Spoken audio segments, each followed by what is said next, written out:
Sup YouTube, welcome back. My name is Oshikorosu, I'm here for you guys, and today we're going to be talking about Creator Academy videos. We haven't done one of these in a while.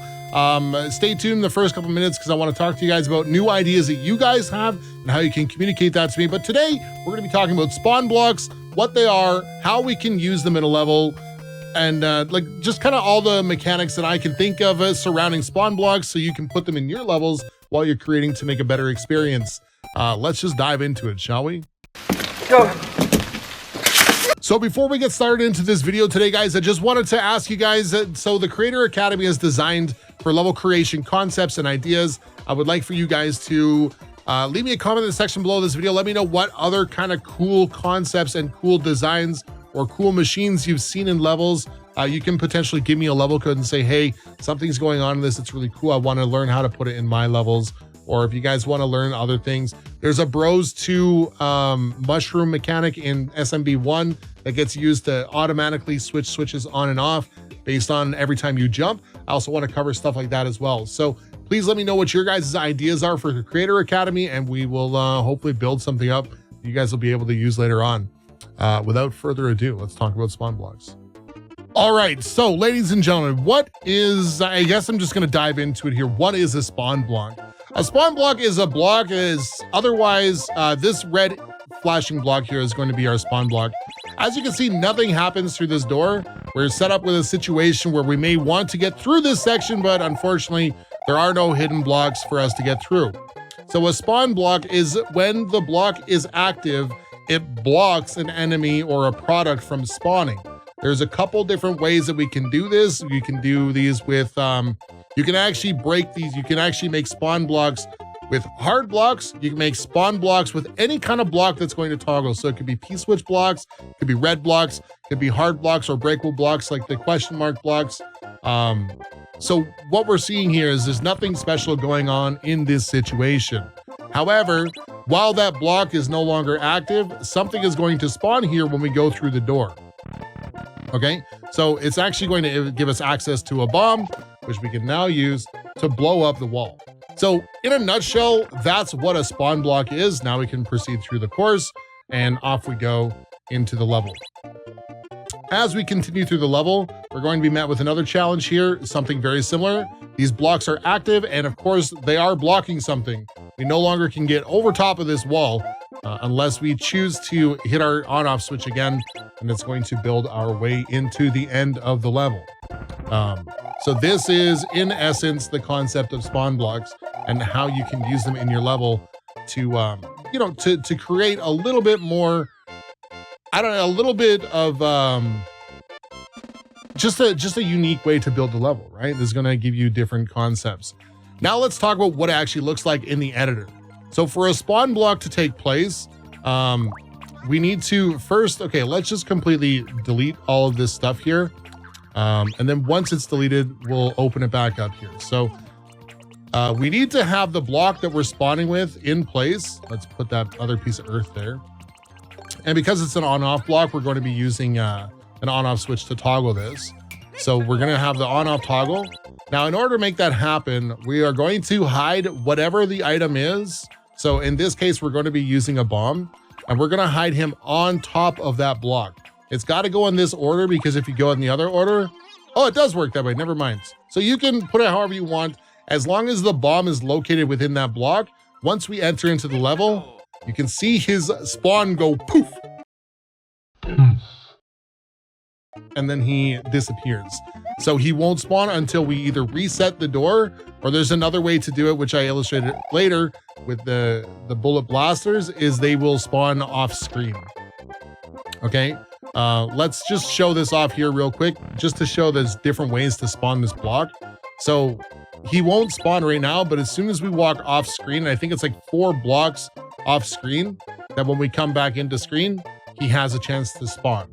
So there you go. There's a couple different ways we can do this. We can achieve this goal in a couple other different ways. Again, with we can set up hard blocks, and hard blocks can count as spawn blocks. We can also use, where is this here? We can use question mark blocks.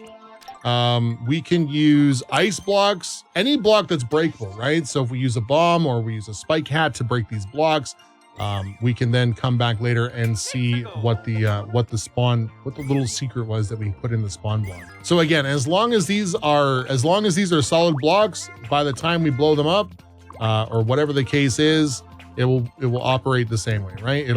Oh no. Okay, so this one here, we're gonna maybe want to do it in that pattern instead, because we don't want to put the bomb in the block. We want to put the bomb on top of the block, or the block underneath it. Mario, put the hat on. Thank you. And again, same kind of thing. So we're gonna bust these blocks up, and as we come back, instead of blocks, there's enemies. So welcome to spawn blocks. At the end of this video, or throughout the rest of the video, we are going to start building a level that I will publish for you guys. You guys can play it to kind of look it out. There's a lot of really unique concepts how you can do this. And it's not just enemies that you can do it with. You can also do it with power-ups. You can do it with power-ups. You can do it with items like POW blocks, or feathers, or mushrooms, or Yoshis. Anything you could kind of imagine you could put into a block where it's supposed to spawn into the level. It could be all sorts of different things. So we're just going to continue filling out the rest of this level just to kind of illustrate it. Again, that doesn't work. We have to put the question mark block over top of it. So then again, so we're going to run off screen. We're going to come back, and then we're going to see we have a new P-switch. We now have a Yoshi, and we have a fire flower that have all loaded up into the level. There's your really quick and dirty crash course as to what is a spawn block. Now, I would say outside of like legitimate exercises like this one here, most spawn blocking is done as a kind of troll, mostly because what is going to happen is you're going to think you're progressing in the levels. So let's say,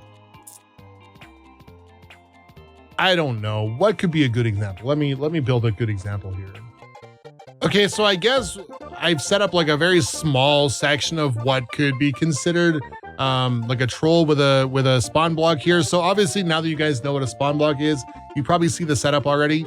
But for posterity's sake, we're going to run through it. The level has a spawn block behind the door, which forces us to come back through. As we go back through, the muncher is now active, and now we would die, right? So as we're in this troll course, the actual solution was to go out and around instead of through the P-switch door. So that's like a very basic concept. I'm going to set up something that's actually a very neat concept I've seen done in a lot of different levels, which is it's a don't collect the coin. And we're going to go through that really quickly here. So I'm going to set that up to show you guys an illustration of what that is as well. We'll probably use it as part of the concept of the level. And let's see how that works out.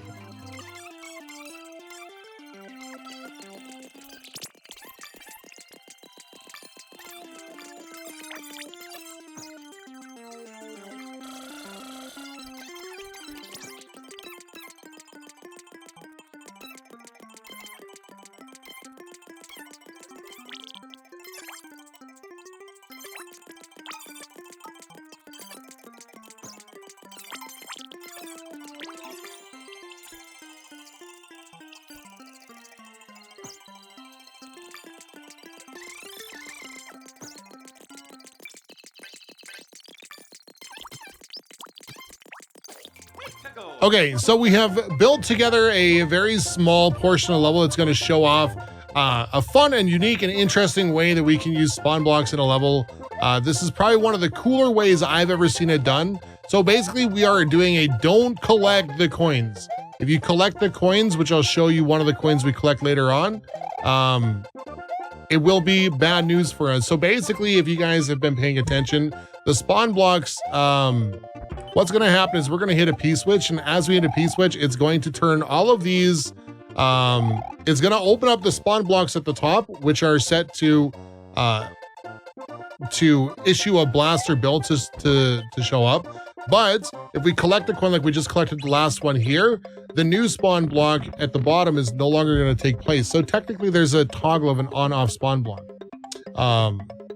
And because we collected the coin, the spawn block that was at the top was removed, but this creates another spawn block to block them from happening. So what's happening is that now when you collect the coins, they are unable to form into spawn blocks, which would open your pathway. So this is a really cool way to build a level and to show a concept. Obviously, these are just coins that you can't get, and it doesn't matter if the blasters are spawned on top of another enemy. As you see, the spawn blocks will just stop the stacking from happening until it comes time to take effect, right? So again, a really neat way for us to use spawn blocks in a cool and interesting and an awesome way. Once we're done, we fall through here, and then we can move on to the next portion of the course. Again, I just wanted to show off like a little bit of like how they work and different concepts you can use behind them.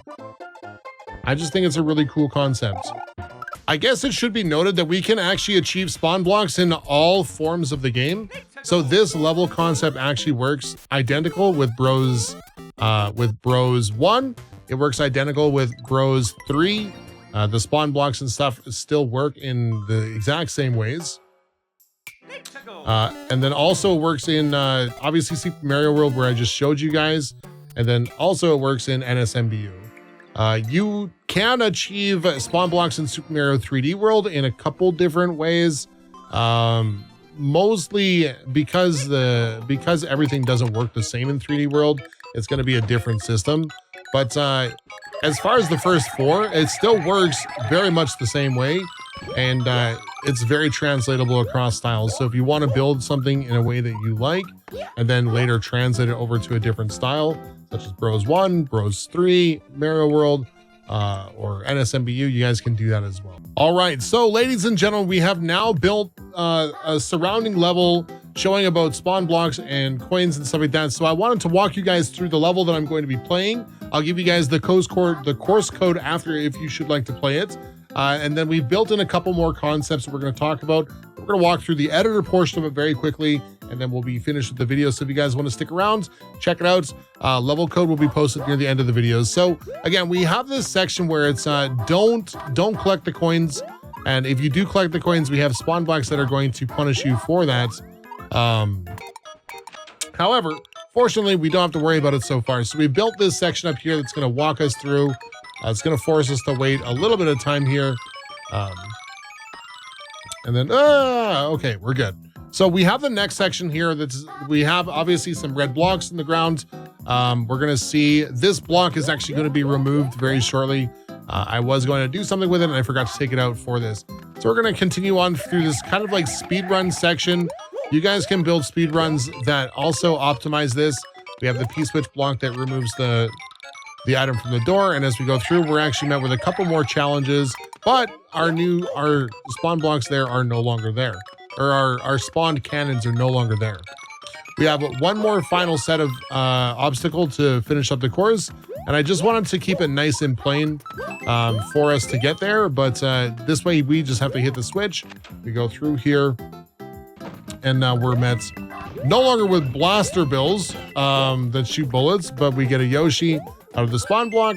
We build our path up to the end of the level, and we did it. I also put a little bit of work at the top here saying spawn block, and then put my little name here because it looks cute. I might throw in a little bit of extra detail here just for like pure aesthetics for the thumbnail. But let's walk through the editor portion of the levels. So behind each one of these blaster bills, one more time, we have a coin which acts as a spawn block on the bottom of the level. We also have a coin, we have a brick that acts as the opposite, okay? So this acts as the top brick acts as the spawn block for the first portion of the don't collect the coins level. And then this acts as the spawn block for safety for passage through the second pass through the don't collect the coins level. So you see that we have behind each one of these is that we have a coin at some point, and then we have the block at the top, which acts as the original spawn block. The next portion of this level, after we go through here, I just recycled these up at the top and I put them in a way, I spaced them up so that you couldn't run too fast through the level and been waiting and be waiting at this portion of the level for way too long. I don't like waiting in a level, so as long as the screen is moving and keeping us a little active, I felt like it was probably acceptable and okay. We recycle these off the top so they're just not, I don't know, in the way, or they don't come back around or something to haunt you on your way through. As we go through this door, we come through Heart Door, and then we get met through this portion of the level. We have 3 Goombas that are hiding behind spawn blocks. That way on our second passage through, the Goombas are now an active threat for us. Have some arrows showing us, hey, we got to go this way here. And then just like some light obstacles here, this is also blocked behind this so that once we hit the P-switch on the right half of the bottom part of the level, that will no longer be there. And the on-off switch, I mean, the on-off switch, even if you chose not to hit it, the on-off switch would eliminate that anyways. Because the on-off switch would bust it. So you're safe either way, whether you hit the switch or not. You need to hit the switch after you pass through. So once we go back through, we go through our on-off switch section here. We're now met with the 3 Goombas at the bottom of the level. Okay, so and then the P-switch is also required for us to pass through just a couple light wall jumps here, and then right to the end of the level. And again, what it looks like through editor over on this side here is we have the open blocks. Now this just took a little bit of foresight, knowing which portion of the level we were going through and what the status of the on-off blocks were going to be. But these are all blocks. They're all blocked off by spawn blocks down here, which by going through the door, because when we first come through the level, it's going to look like this. And then again, by going through the door and cycling through, we're going to open up a little section over here as well. 3 1-ups, a Yoshi, and then the end of the level. So all that's left is a couple aesthetics for the level. This is what it looks like. And if you guys have more questions about spawn blocks, please let me know what it looks like in the comment section. If you guys have more questions about them, this is just a very brief, very basic introduction to what spawn blocks are, how they can be used in your levels. And I hope you guys have a lot of fun with it. I mean, it's a really neat way to build levels outside of just troll levels. Okay, you can use them for a lot of different things, none of which we covered today were troll levels. But get inventive, get creative, test it out, make something cool in your level, put some spawn blocks in, and make amazing levels. Thank you all so much for watching. Have a great day. Be well, stay awesome, do great things. I love your faces. And the level code is right here for you guys to check it out. If you want to check it out, it's also be in the description of the video for you to copy paste it instead of just trying to like pause the video at the right time. Yeah, thanks for watching. Bye guys.